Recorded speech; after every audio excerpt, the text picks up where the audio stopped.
Salut les cinéphages, c'est Merej et aujourd'hui on continue les vidéos à deux parce qu'à deux c'est mieux. Et aujourd'hui je reçois l'écran fou. Comment ça va l'écran fou? Salut, salut Merech, salut tout le monde qui nous regardait. Je t'ai invité pour parler d'une des sagas les plus cultes des années 80-90 et plus si affinité. C'est ce que j'ai prévu pendant les vacances. Et avec toi j'ai décidé de revenir sur Terminator, la saga Yeah. Terminator. Mais avant cela, je voudrais quand même faire un gros big up à l'écran fou, qui est là maintenant depuis des années, qui fait un travail colossal. Donc, si vous voulez être d'excellents Terminator, allez, je sais pas comment dire, terminer sa chaîne en vous abonnant, en likant les vidéos, en partageant, etc. Si vous connaissez pas, vous allez vous régaler. Donc, foncez, j'ai envie de vous dire. On va commencer tout de suite. Moi, je sais pas du tout ce que tu penses de la saga Terminator, et c'est cool. On n'a jamais parlé, je crois. Euh, Effectivement, Terminator 1, regarde-moi cette affiche de toute beauté. Bing. Terminator 1, l'original. l'original, pour moi, le meilleur, un véritable film d'horreur, un film vraiment qui fait peur, clairement. Mm. Schwarzenegger dans son meilleur rôle, toujours copié, jamais égalé. Est-ce que tu te rappelles quand tu découvres le film et qu'est-ce que ça te fait? Qu'est-ce que t'en penses? Est-ce que c'est culte? Est-ce que c'est pas culte? Vas-y, balance la sauce sur Terminator 1. Alors, en ce qui concerne Terminator 1, donc que j'ai découvert, on va dire aux alentours de 8 ou 9 ans, pour moi ça a été, on va dire, une véritable claque, mais dans plusieurs sens du terme. C'est-à-dire que tout à l'heure, tu évoquais le côté film d'horreur, mais c'est un mélange des genres qui va bien au-delà et qui effectivement transcendait un petit peu le style. Et c'est vrai que ça avait été une claque autant qu'un choc, en partie à cause de ça. Parce qu'à 8-9 ans, t'es pas non plus conditionné pour ce genre de choses. Même si effectivement, à l'époque, hein, dans les années 80-90, on était rapidement soumis à tous ces grands classiques, comme voilà Predator, Alien et autres, qu'on arrivait finalement à voir en loose day dans le dos des parents. Donc, ça, de toute façon, je pense que quand je vois ton sourire, je pense que Ouais, tu es d'accord on l'a avec. tous fait, on a tous On l'a regardé tous fait. Terminator avant l'âge, hein. Voilà, exactement. Et non, non, ouais, c'est vrai que c'était une véritable claque. Effectivement, la découverte d'un Arnold Schwarzenegger, mais qui était vraiment en grande pompe. Pourtant, pas du plus expressif d'acting, mais c'est sa prestance qui en imposait totalement. Et puis, c'est vrai que c'était un film extrêmement sombre, hein, donc voilà, on avait vraiment une tonalité qui était véritablement marquante. Et c'est un film, en fait, qui m'a vraiment marqué à l'époque, mais qui m'a marqué davantage quand j'ai façonné un petit peu ma culture ciné en le revoyant. Plus je l'ai revu, et plus effectivement il avait pris de l'ampleur dans ma culture ciné. Et ouais, non, c'est un incontournable, hein, de toute façon, il y a pas à dire. Alors, est-ce que tu fais partie de ces gens qui préfèrent Terminator à Terminator 2? Moi, je préfère personnellement Terminator 1, justement à cause du côté horrifique. Parce que, pour moi, rien que dans le concept du titre, hein, le Terminator, bah, c'est la machine à tuer, hein. Tu te rappelles Ouais, bien, hein, tu es la cible du Terminator. Il est programmé exactement. pour te tuer et rien ne peut l'arrêter. Et il y a vraiment un truc comme ça d'inéluctable. Et c'est Ouais, vrai que, bon, alors, mono-expressif, certes, mais il joue le rôle d'un robot, donc c'est pas très très grave, hein. ouais, Et on voilà. a vraiment une pression constante. Le truc ne te lâche pas. Je veux dire, il est obligé, et même la presse hydraulique à la fin, quoi. Quand Mm. ça lui écrase l'exosquelette, là, t'as la main qui arrive, quoi. C'est vraiment au dernier moment, putain, mais Ouais. waouh, c'est vraiment le rush. Et ce truc-là, donc Schwarzy qui joue le méchant en réalité, hein, qui le fait très très bien, qui est ultra impressionnant, bah, il le refera quasiment plus jamais. Et du coup, ouais, dans Terminator 2, quand je vois arriver Terminator gentil, quoi, ah, c'est cool, j'aime mon Terminator. Ça fait plaisir et ça donne droit à des trucs un petit peu drôles, mais bon. Team T2 ou Team T1 pour toi? Tu choisis quoi? T'es Alors, obligé, tu pars sur une île déserte, t'as pas le choix, tu peux en prendre un seul, tu prends quoi? Alors, c'est vrai que là, tu poses véritablement le dilemme qui se pose pour tout le monde quand tu poses cette question-là, parce que c'est vrai que c'est toujours très, très compliqué. Maintenant, je dirais que j'aurais tendance à préférer le 2, mais pour des choses, on va dire, un peu plus différentes. C'est-à-dire que dans la tonalité, dans l'ambiance, l'atmosphère, tout ça, le côté vraiment pesant, le 1, il bat, pour moi, le 2 à plat de couture et puis voilà, c'était ultra novateur, hein, on va pas se le cacher. Mais pour moi, là où le 2 m'a le plus surpris, et c'est ça qui fait véritablement la force de ce film-là, c'est son côté, comment dire, avoir été capable de égaler le premier en proposant quelque chose, on va dire, d'un petit peu différent. C'est-à-dire que dans la trame de base. Alors attends, excuse-moi, parce que du coup, je te coupe la parole, désolé, mais c'est parce que j'ai pas montré la petite jaquette de Terminator Ouais. 2, voilà, qui est magnifique. J'ai customisé les enfants, oui, bah c'est comme ça. Donc autant pour moi, excuse-moi, donc Team Terminator 2, donc tu disais, hein, voilà, que ça a réussi à faire une suite implacable, donc je t'en prie, Alors, continue. ouais, suite implacable, mais avec un mélange des genres qui est, on va dire, très différent. Ce côté un petit peu enquête avec tout ce qui se passe autour de Cyberdine. Il y a le côté humour qui donne un petit peu de légèreté. On est moins dans un esprit ténébreux, puisque bon, on voit quand même un peu plus la lumière du jour. L'action est déjà un petit peu plus présente. Donc, c'est quelque chose qui, moi, m'a un peu plus conquis. Et de me dire que finalement, là où beaucoup n'ont jamais véritablement réussi à apporter une suite à un film qui tienne un minimum le pavé, pour moi, en fait, c'est là où Terminator 2 a réussi à transcender un petit peu le propos. Ouais, et je dirais que Cameron, il est quand même relativement doué pour les suites, hein. Il y a quand même un truc. Il fait d'ailleurs un petit peu toujours la même chose quand il pense. C'est vrai que là, je repense à Aliens, par exemple, Mm. où clairement, il se dit, OK, c'est impossible d'égaler le premier. Ouais. C'est de toute façon une redite si je fais la même chose. Donc, je pars Autant sur autre faire, chose. voilà, autant faire complètement le contraire. Et Ouais. donc, c'est ce qu'il fait dans Alien. Dans Alien, tu as un pauvre alien tout seul dans un vaisseau. Bah là, c'est sur une planète et il y a des centaines d'aliens. Tu vois, donc, ça va Exactement. faire. Et c'est voilà, la nana toute seule, le gros commando surarmé. Et dans Terminator, bon, ben voilà, c'est la machine à tuer qui devient gentille, qui accompagne les héros. Enfin voilà, c'est limite un buddy movie entre lui et le petit. Budget stratosphérique pour Ouais. l'époque. Enfin, je veux dire, c'était le film le plus cher de toute l'histoire de l'humanité. C'est quand même un truc de fou de penser quand même que les mecs, ils ont foutu des ronds là-dedans. Alors, ouais, c'était un film culte, Terminator, mais je veux dire, c'était un petit budget, petite prod, machin. Mm. Et là, ils t'en font le film le plus cher de toute l'histoire. Je sais pas comment il a réussi à les convaincre. À mon avis, petit doigt me dit que c'est peut-être voilà, des essais qu'ils ont fait avec les effets spéciaux. Parce qu'on rappelle que c'est vraiment une date hein, dans l'histoire des effets spéciaux. Ouais. C'est une des premières fois. Alors oui, il y a Abyss, effectivement, avec le gros verre en synthèse et tout, mais tout de même, quoi, c'est la première fois qu'on voyait des images de synthèse Mm. aussi réalistes, incroyables. Même encore aujourd'hui, le film, tu le revois, les effets tiennent la route. Hein, je veux dire, c'est quand même assez incroyable. Et ouais, c'était bah, quelque part la porte ouverte à toutes les fenêtres. Hein. C'est un petit peu à cause de ce film que le practical va disparaître petit à petit. Quoi. Là, vraiment, on ouvrait la boîte de Pandore. Quoi. Tu voyais Ouais, le mais T-1000 c'est assez fondre. amusant parce que en fait, c'est souvent Cameron qui est à l'initiative de ces ouvertures de boîtes de Pandore récurrentes dans le domaine de la progression technologique du cinéma, quoi. Ça a été le cas pour ça a été le cas pour Avatar. C'est souvent lié à lui quand même.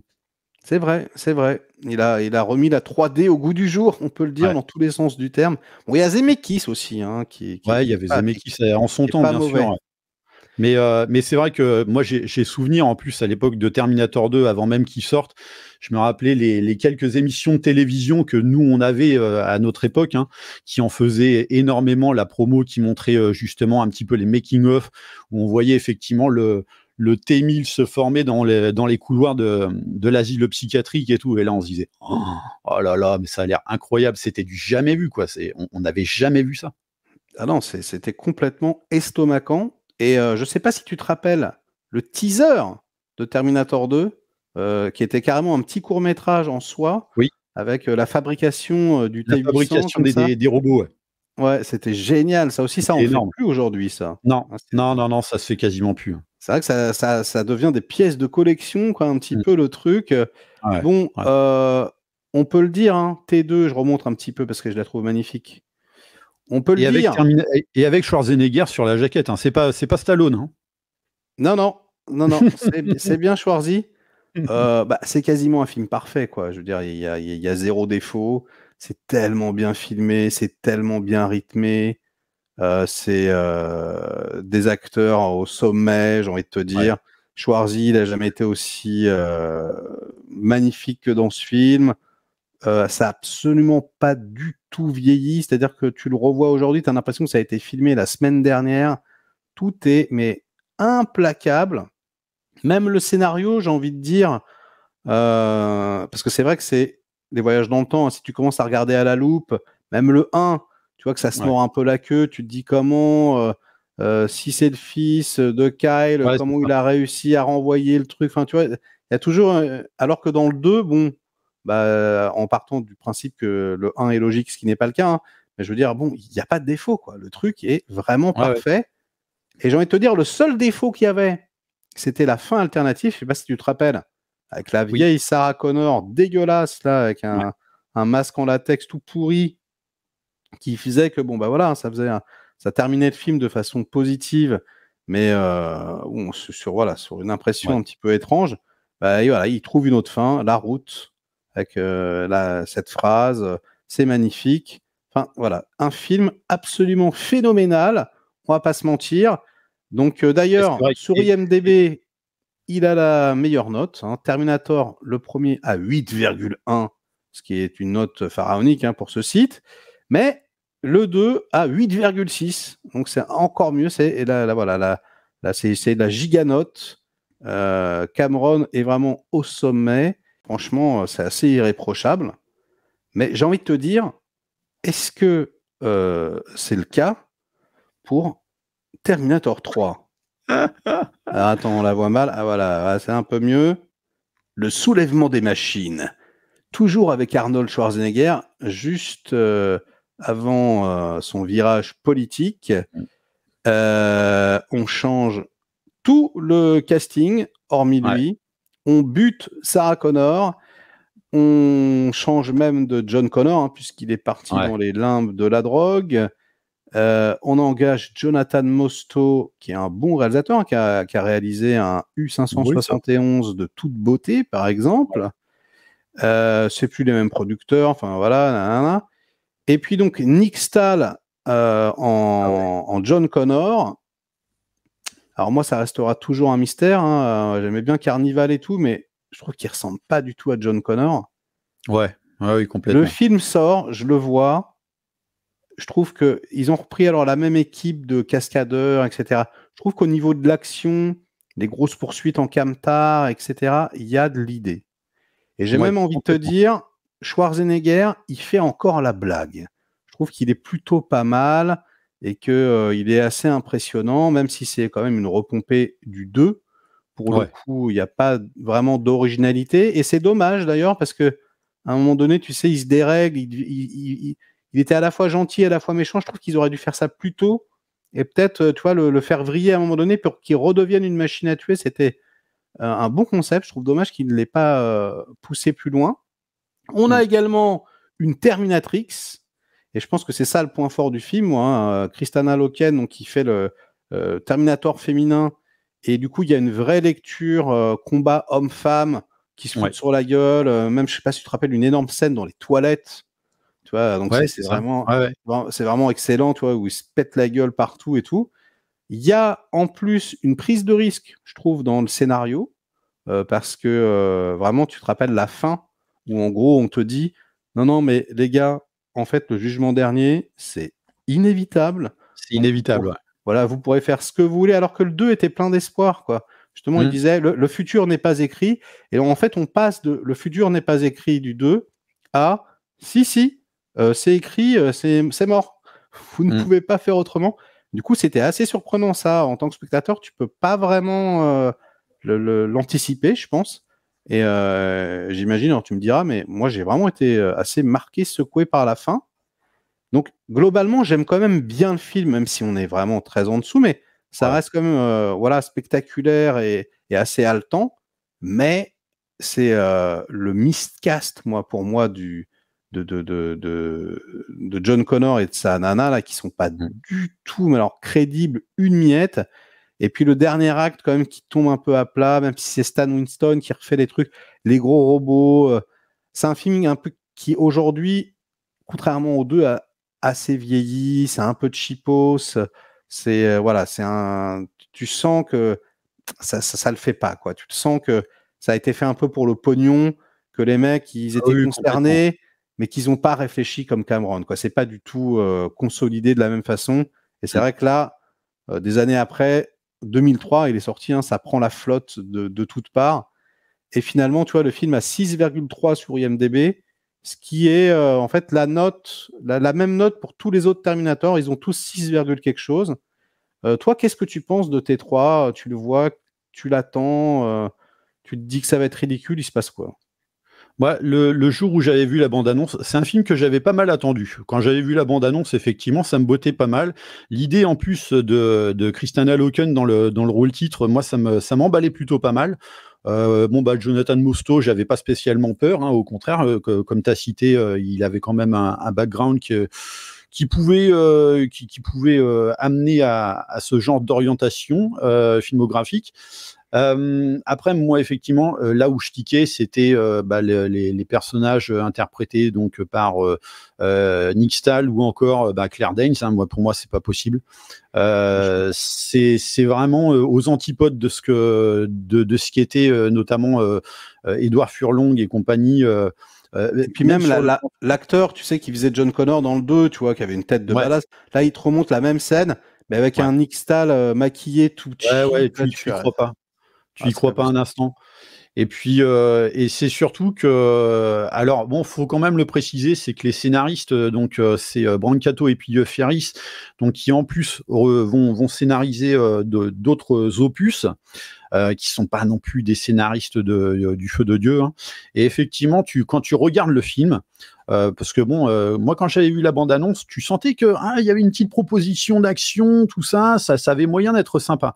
Mais tu vois, quand tu le regardes aujourd'hui et que juste après, par exemple, Terminator 1 et Terminator 2, tu sens qu'effectivement, c'est un film qui a été fait bah, pour surfer sur le mood qu'il y avait autour de la licence.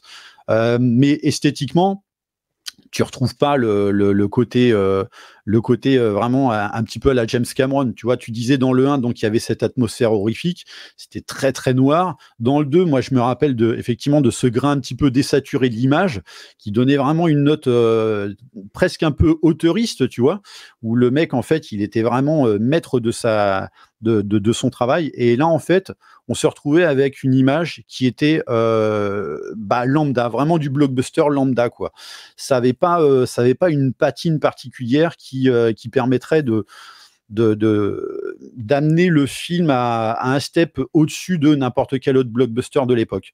Même si au-delà de ça, tu vois, pour en revenir à ce final, moi c'est plus ce que j'en ai retenu, c'est effectivement le fait de se dire qu'on a voulu faire en sorte que Sarah Connor meure, donc ça, ok, très bien, en partant dans l'idée qu'elle avait sauvé le futur, et que finalement ce film bah, te contredit totalement le truc et que bah, elle est morte dans l'erreur quoi.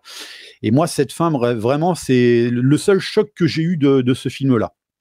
Quand il y a ce Ouais. bombardement multiple là sur la planète et tu dis ouais bon bah ok d'accord de toute façon on n'a pas le choix et on aura peut-être droit par la suite. En fait c'est ce qui m'a amené à me dire on va peut-être avoir droit à notre Terminator qui se passe dans le futur. Eh ben, transition toute trouvée, mon Voilà. cher, puisque effectivement, on l'a eu, ce Mmh. Terminator, hein, Terminator Renaissance. Beaucoup plus Regardez-moi tard. si c'est pas de toute beauté, hein, avec Christian Bale et Sam Worthington dans les rôles principaux. Alors là, pour le coup, ça prend des risques. Alors Ouais. déjà, on prend MCG dans le rôle de James Cameron, alors que le mec, C'est quand même le type qui réalise des Charlie et Drôle de Dame et compagnie, clipper à mort. T'es là, tu fais, qu'est-ce qui se passe? L'annonce quand même de Christian Bale dans le rôle de John Connor, c'est pas mal. Parce que tu te dis, bon, ok, il a du charisme, ça va le faire. Le film commence, t'as un plan séquence assez impressionnant, t'as voilà, un ton un petit peu sombre. Tu te dis que bon, bah, ça va être sympathique. C'est vrai que le personnage de Sam Worthington, il est intriguant. Donc le film se déroule, tu vois, on va dire les 20 premières minutes, pour moi, ça fait un peu illusion. Même s'il y a un côté Mad Max flingué, quand même, on va pas se mentir, un côté cyborg avec Van Damme, même, moi, je dirais, moi, qui me gêne un petit peu. Ouais. Et puis patatras pour moi. Et alors là, moi, parce que je sais qu'il y a beaucoup de gens qui préfèrent Renaissance au 3, par exemple, qui disent ouais, c'est le meilleur après le 2 et tout. Alors moi, pas du tout. Moi, je trouve ça complètement ridicule. Et surtout, alors ridicule à cause du scénario, quoi. Parce que le scénar, je rappelle quand même, hein, c'est le film commence, on dit la liste prioritaire des gens recherchés par Cyberdyne. Le premier, c'est Kyle Reese. Et toi, tu fais what? Le premier, c'est Kyle Reese. Alors déjà, comment ils savent que c'est Kyle Reese? Alors, on ne sait rien. Admettons, hein, bon, ils savent, ok. Et puis surtout, ce qui est complètement débile avec ce concept, c'est que le film commence, les machines capturent Kyle Reese, ok. C'est le premier truc qui se passe, c'est la première péripétie, quoi. Et donc, qu'est-ce qu'elles font, les machines? Bah, elles décident d'emmener Kyle Reese dans un bunker ultra secret, là, de l'utiliser comme appât pour attirer John Connor. Et là, ils font d'une pierre deux coups, ils dessoudent les deux autres, et basta, ils ont gagné la guerre, machin, truc. Sauf que c'est complètement con. Moi, je suis désolé, hein, encore une fois, t'as Kyle Reese devant toi, tu lui colles une balle dans la tête. Et c'est réglé. Et c'est réglé, t'as gagné la guerre, quoi. Enfin, tu vois. Et enfin, tu vois, j'arrive pas à comprendre le mécanisme scénaristique du truc. On se retrouve devant des aberrations. Genre, à un moment donné, je sais pas si tu te rappelles, ils vont, comme ça, ils sont au plein milieu du désert. Puis, ouais, ils vont chercher de la bouffe dans les sous-sols. Ils tombent sur des mecs qui sont planqués. Et puis là, t'as un énorme Terminator qui arrive, tu vois. Sauf que tu l'entends pas, spectateur, personne l'entend. Truc, il arrive, je sais pas, il est peut-être arrivé en parachute, tu vois, tout doucement. Ouais, c'est ça. Alors qu'en fait, il fait un bruit de Transformers. Et ça se transforme en ça, quoi. Ça se transforme en Transformers, en truc. Et c'est dégueulasse. Et ça devient de plus en plus incohérent et dégueulasse jusqu'à la fin où tu as quand même un Schwarzenegger, parce que lui qui était du coup devenu gouvernateur, qui a voilà, un vieux Schwarzy en synthèse tout claqué, dont on crame la gueule au bout de 3 secondes parce qu'il n'y avait pas beaucoup de thunes pour les effets spéciaux. Bref, ce film est lamentable, c'est de la merde. Pour moi, c'est le pire quasiment. Qu'est-ce que tu en penses? Alors moi, pour moi, c'est pas le pire, mais moi, je l'ai vu. J'étais dans une période, j'aime bien, tu vois, j'aimais bien les trucs un peu bourrins, un peu d'action, et puis j'étais pas trop regardant. Donc en fait, il était plutôt bien passé, même si bon, je cache pas que voilà, il y avait beaucoup de choses qui étaient totalement incohérentes, alors que ça ne jouait pas trop ici sur le côté voyage temporel. Donc c'est là pour moi où le bas blesse avec ce film, c'est que il s'extrait de tout risque d'incohérence liée au voyage temporel, mais finalement il reste incohérent quand même. Mais on rappelle que le film, en fait, a été complètement réécrit, hein, parce que le scénario avait leaké, que ça se finissait pas du tout de cette façon-là, et que du coup, en fait, ils ont été obligés de réécrire, de remonter, de re-shooter au dernier moment. Et d'ailleurs, Mouloud Achour, voilà, qui avait travaillé avec Sam Worthington sur le Choc des Titans. Le Choc des Titans, ouais. M'avait raconté qu'en fait, un soir, Worthington, il leur a passé le Director's Cut, le vrai, pas le truc qui est sorti, hein, mais la version, il l'a, lui, et donc il leur a fait une projo du Terminator Director's Cut. Je suis vénère, j'aurais trop aimé le voir. Et donc cette version existe quelque part, et on aimerait bien la voir. Mais effectivement, ouais, tu vois, c'est vrai que c'était truffé d'incohérences. Il y avait plein de choses qui n'allaient pas, tu vois, comme le fait que le personnage de Worthington, finalement, bon, il a été complètement mécanisé. Bon, tu sais pas comment ils ont fait. Le mec, il a pas une cicatrice et tout. Enfin bref, ouais, je sais pas comment c'est le futur. Dans le futur, c'est le futur. Mais bon, c'est dommage parce que il y avait des idées. Tu vois, il y avait un concept, par exemple, avec les motos. Bon, tu sentais qu'effectivement, comme tu disais, il cherchait à surfer sur le côté Mad Max avec une espèce de Transformers. course-poursuite et tout ça. Ouais. Donc, il y avait quand même quelques idées. Il y avait des univers, etc. Ça pouvait être très, très sympa. Mais plus je me le remets dans la tête, sans l'avoir revu, et plus effectivement, je pense que c'est un film qui n'a pas bien vieilli. Donc voilà. Mais voilà. Ouais, C'est au peut-être aussi pour ça contraire. que je veux pas le revoir, parce que je préfère en garder le souvenir que j'avais autrefois. Et Ah bah puis, fais ça. C'est bien, c'est une bonne idée, hein. Un film ouais, donc qui a pas très bien vieilli, pas du tout même, ce qui n'est ouais. pas du tout le cas, en revanche, de Terminator Oh Genisys. merde. Un film qui a extrêmement bien vieilli. Enfin, Ah, ouais. on va dire que c'est le Terminator qui a extrêmement bien vieilli. Là, c'est Schwarzenegger, il est tout vieux. Il est comme ça, voilà, là, avec sa petite perruque blanche, là, c'est incroyable. Et alors là, Papy. donc, il récupère une idée qu'il y avait dans celui d'avant et qu'ils ont été obligés d'enlever, parce que je crois que la fin originale de Salvation, c'était donc que c'était ça le twist final, c'était qu'en fait, John Connor, c'était un robot. Tu vois, et en fait, le twist, c'était ça. C'était, en fait, John Connor, c'est un robot depuis le départ. Et toi, tu fais, what the fuck? Et donc là, bah, en fait, il réutilise l'idée que John Connor est un robot, que John Connor est un méchant, donc. Et ça, c'était plutôt surprenant, j'ai envie de te dire. C'est vrai que Ouais. toi, spectateur, tu t'attends pas vraiment à ça. Sauf que ils ont tout spoilé dans la bande-annonce, alors que ça arrive au bout Mm. d'une heure de film. Ouais, ouais, Et la complètement. bande-annonce, elle commençait par ça, si tu veux. Et donc, toi, tu es là, tu dis, mais les gars, vous avez une idée extrêmement originale, vous prenez un risque de ouf, mais non, en fait, vous spoilez tout. Alors, c'est pas un défaut en soi, entre guillemets, parce que on est. Enfin, c'est pas parce que tu as vu la bande-annonce que c'est censé faire un bon film, un mauvais film. Mais de toute façon, j'ai envie de te dire, il n'y a pas que ça, hein. Alan Taylor, réalisateur de Game of Thrones et de Thor 2, je crois. On va pas se mentir, c'est pas un très bon réalisateur. Non. Jason Clarke, Emilia Clarke, et puis l'autre pingouin, comment il s'appelle Jay Courtney. Ouais, Jay Courtney.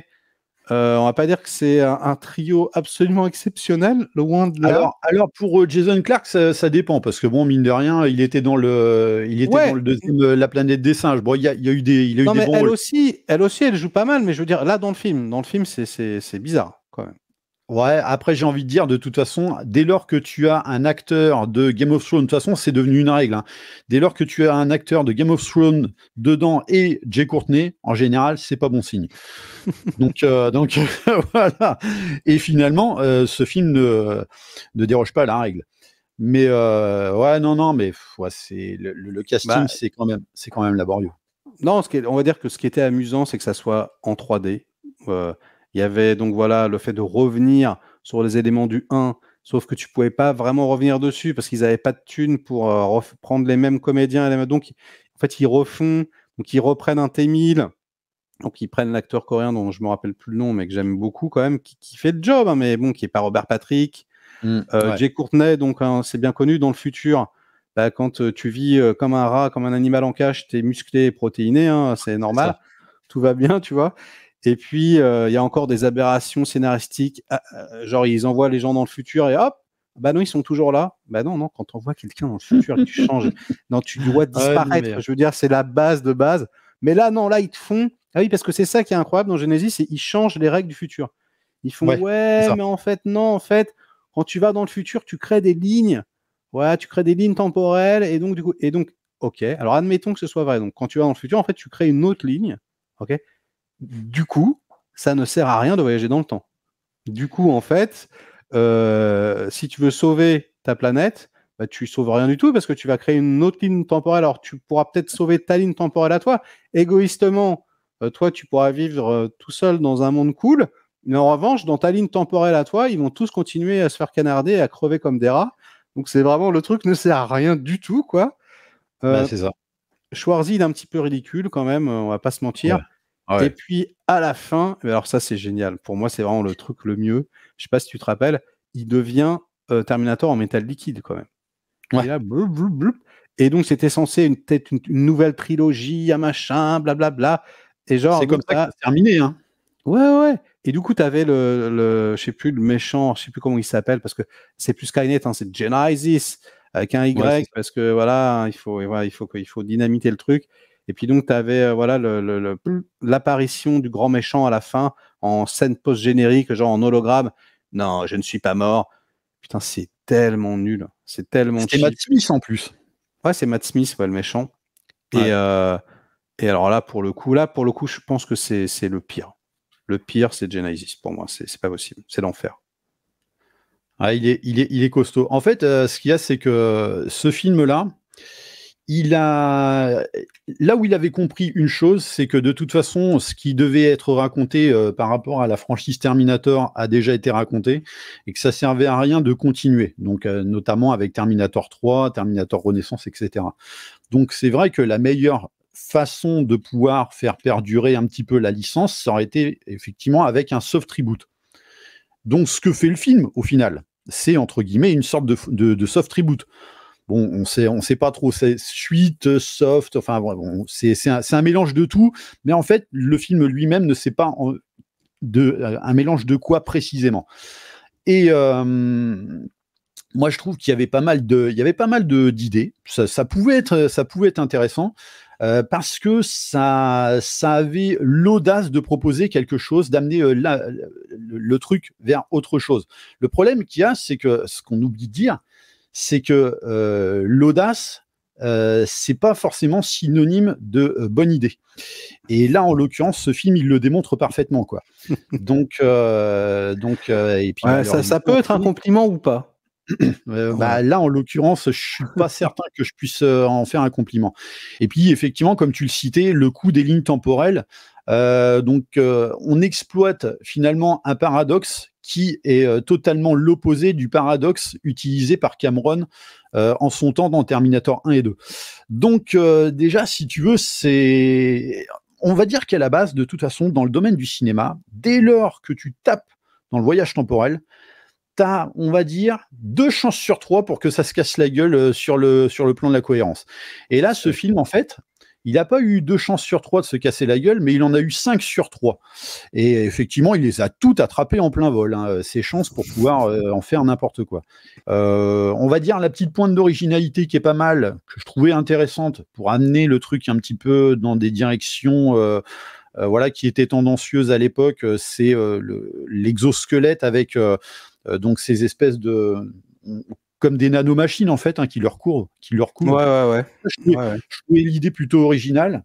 Mais alors, Ouais. par contre, en termes d'action, au secours quoi.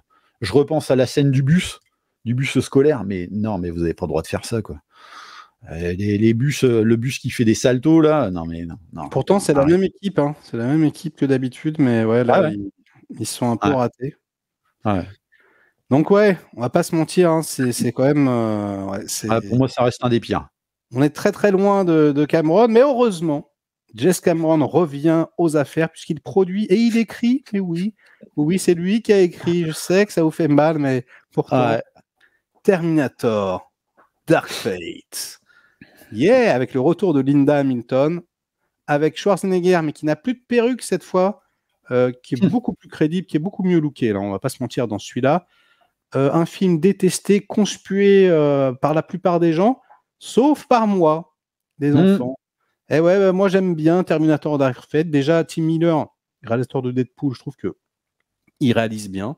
Je trouve que les scènes d'action, elles sont très très bien découpées, très très bien chorégraphiées, et que franchement, il y a, ouais, c'est spectaculaire. Je trouve que celle dans l'avion, elle est costaud quand même. Hein. C'est difficile. non, hein. non, moi je la trouve bien. Franchement, moi, même dans l'avion, ah ouais. Non, moi je la trouve bien. Je trouve que c'est parfaitement lisible et tout. Non, il n'y a pas de problème avec ça. Je trouve que le perso de Mackenzie Davis, il est super attachant, intéressant. Schwarzy, alors c'est pareil, tout le monde s'est énervé. Ouais, il est devenu, je sais pas, décorateur d'intérieur, il change les couches. Alors non, c'est 2 répliques dans le film qui sont drôles en plus. Mais je veux dire, c'est pas du tout ça que tu vois. Alors oui, il sert une Corona, mais je veux dire, ça me semble pas illogique, moi. À partir du moment où un Terminator, il a plus de mission, qu'il est là, et que son CPU, c'est apprendre à devenir humain, pourquoi c'est comme, tu vois, la scène où il apprend à sourire, où il fait le pouce, ou hasta la vista, on est dans une continuité, donc ouais, il devient humain, quoi. Enfin, en tout cas, il essaye de le devenir et de se fondre dans la masse. Moi, ça me je trouve pas ça incohérent du tout. J'aime beaucoup le fait d'avoir ramené Sarah Connor. Alors du coup, on annule tout ce qui a été fait avant. C'est le vrai 3, entre guillemets, parce que ça fait une trilogie Sarah Connor, parce que c'est vrai que dans le fond, c'est Sarah Connor le héros. On commence par la voix off de Sarah Connor à chaque fois. Et c'est vrai que moi, d'avoir fait, on en a rien à foutre de John Connor, perso. John Connor, c'est pareil. Ouais, mais il tue John Connor, machin. Bah oui, mais c'est bon. On a vu 50 milliards de films, de séries avec John Connor. C'est bon, on en a rien à foutre de John Connor. Donc moi, au contraire, je trouvais que c'était plutôt intéressant de lui coller une balle dans la tête, tu vois, parce que l'héroïne, c'est vraiment elle. Et je trouve que ça fait une sorte de trilogie Sarah Connor. Je trouve que le méchant, il le fait, il est impressionnant. Il est vraiment relou de ouf, quoi. Tu l'éjectes d'un avion, il revient quand même en hélico. Enfin, tu vois, il y a un truc, c'est assez spectaculaire. Et non, et en fait, je comprends pas vraiment. Alors oui, c'est pas du tout original. Il y a également un problème, c'est la petite nouvelle, donc qui est censée être la mère du futur, qui elle est ridicule. Ça, c'est vrai que le perso est pas bien.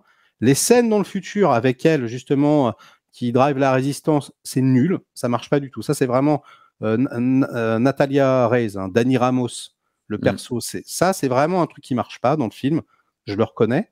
Mais en dehors de ça, franchement, moi, je trouve que c'est un très très bon actionneur et que c'est plutôt une bonne suite, quoi. Moi, c'est mon préféré après le 2. Je trouve que c'est le meilleur, en fait, de toutes les suites. Et ça nous forme une trilogie Sarah Connor sympathique, même si oui, c'est pas un chef-d'œuvre, attention, c'est pas un grand film du tout. Mais ouais, c'est quand même, je trouve que ça fait la blague. Et oui, c'est écrit par James Cameron, ce génie. C'est produit par James Cameron, ce génie. Et c'est validé par James Cameron, ce génie. Alors, qu'est-ce que tu as à en dire? Et on finira là-dessus. Alors, ce film-là, bon, alors parce que moi j'aime bien parce que James Cameron effectivement a scénarisé en partie ce film-là. Il en a fait énormément la promo. Bon, après, il l'avait déjà fait sur Genesis et puis à la fin, finalement, il a un petit peu tourné les talons et il l'avait également fait ici en disant que ce qui n'allait pas dans le film, c'était à cause de Tim Miller. Il avait un petit peu foutu la responsabilité du fiasco de ce film sur la gueule de Tim Miller. Donc ça, par contre, c'est pas super réglo. Moi, j'adore James Cameron, mais il y a des choses là-dessus sur lesquelles je trouve qu'il est un petit peu limite. Ce film-là, alors, comment dire, il a été mon deuxième bousoscope. Donc, autant dire que je vais pas du tout être du même avis que toi. Sur le plan formel, je trouve que ça va. Ça va parce que effectivement, c'est quand même bien mis en scène la course-poursuite, donc en bagnole et tout, ça le fait plutôt pas mal. Le méchant, effectivement, pour moi, je trouve que le méchant, c'est le gros faire-valoir de ce film-là, parce que Diego Luna, en fait, il paraît tellement lambda, tu vois, c'est le Mexicain lambda, et c'est vraiment le mec qu'on attend de nulle part, quoi. Et je trouve que il surprend en la matière, plutôt que d'avoir un gros Golgoth et tout, comme on l'a déjà vu 50 000 fois. Et puis, bon, il y a effectivement cette répercussion psychologique liée à ce qui s'était passé au début du film où on fait buter John Connor. Alors moi, là-dessus, j'ai rien contre. Au contraire, si c'est pour amener vers autre chose, pourquoi pas. Le problème, c'est vers quoi ça amène. Ça amène ni plus ni moins qu'à finalement, donc entre guillemets, un nouveau Messie. Donc finalement, on n'apporte absolument aucune originalité, si ce n'est de dire allez, tiens, si on va foutre finalement. Alors, ce sera pas un humain, donc ce sera pas Kyle Reese, ce sera pas un robot, donc ce sera pas Schwarzenegger en Terminator. Non, là, ça va être un mélange des deux. Sous les traits de Mackenzie Davis, qui pour moi est mais détestable à souhait. Détestable. Moi, j'aime bien. C'est-à-dire que déjà, moi, à partir du moment où elle arrive, bon, la gonzesse, elle est censée être un petit peu l'émissaire pour pouvoir faire en sorte que l'élu du futur survive. La meuf, elle arrive, en 15 minutes de film, elle a buté plus d'humains que le Terminator. Déjà, tu te dis, ah ouais, ok, super. Bon, après, avec le coup des seringues, les machins et tout. C'est un non-sens. Il y a tout un tas d'incohérences. En fait, ce film, c'est la foire à la saucisse permanente. T'as l'impression d'être à Francfort, en fait. Pour moi, en fait, ça n'a pas été un bon souvenir dans le sens où je m'étais dit, putain, ouais, non, mais Cameron qui est au scénario du truc, bon, ok, très bien, donc il peut enfin nous poser ses coronesses sur la table, et puis sachant qu'il disait clairement, non, moi, c'est ce film-là, et on balaye tout ce qui a été fait, voilà, ce sera le Terminator 3. Ok, d'accord. Et quand tu vois le truc, tu dis, ah ouais, mais c'est ça que tu proposes. En fait, tu balayes du revers de la main tout ce que tu as fait avant pour nous dire, ouais, mais non, en fait, l'avenir, c'est ça, quoi. Ben ouais, mais c'est pas de sa faute, c'est de la faute de Tim Miller. Ouais, exactement. Mais et moi, en fait, c'est ça qui m'a un petit peu déplu. Et puis, effectivement, il y a aussi le fait que, si tu veux, dans la mise en scène, ok, c'est pas mal, mais ça transcende pas non plus Non, mais c'est sûr, le truc, hein, quoi. évidemment. C'est Il y a assez rien lambda. d'original, il y a rien de fou. Je suis d'accord, hein. Mais c'est juste Ouais. que j'ai trouvé les gens un peu durs avec, quoi. C'est la pire merde de l'humanité. Alors, Alors, vous voyez Genesis, quoi. Tu vois, arrêtez. ouais, non, mais c'est clair. Après, j'ai envie de dire, en fait, c'est ça le problème de cette franchise, c'est qu'on a toujours voulu faire revenir Schwarzenegger, donc sauf dans Renaissance, puisque effectivement il avait sa carrière politique. On a toujours voulu le faire revenir, mais on n'a jamais été en mesure de le mettre à la hauteur de au moins Terminator 2, quoi. Et pour moi, c'est Non, non. véritablement le gros souci de toutes ces suites. C'est clair, mais t'as raison, hein. Au final, c'est quand même une des sagas les plus décevantes quand même de l'histoire du cinéma, quoi. Il y a les 2 premiers. Alors c'est pas comme Highlander, là, il ne pourra en rester que 2, quoi, on va dire. Mais c'est vrai que tout le reste, même si j'aime bien Dark Fate, j'aime bien, mais c'est vrai que bon, je m'en fous en réalité. Bah, on peut quand même les foutre dans le mixeur et les oublier à tout jamais. On passera, hein, sur la série télé, qui est sympathique sans plus, qui n'apporte pas grand-chose. Et La prochainement, la série animée sur Netflix. Voilà, qui a l'air sympathique. Et j'ai envie de te dire merci l'écran fou d'avoir participé à cette petite rétrospective très rapide de Terminator. Je rappelle à tous les viewers de vous abonner évidemment à l'écran fou. Et sur ces bonnes paroles, ça sera la fin de cette vidéo, les petits amis. Donc, likez-la si elle vous a plu. Délikez-la, sinon inondez-nous de commentaires, hein, comme d'habitude pour faire marcher le petit robot YouTube. Et nous, on se retrouve très vite pour de prochaines aventures. Et je vous laisse évidemment la chaîne de l'écran fou en description. Allez, à très vite. Ciao.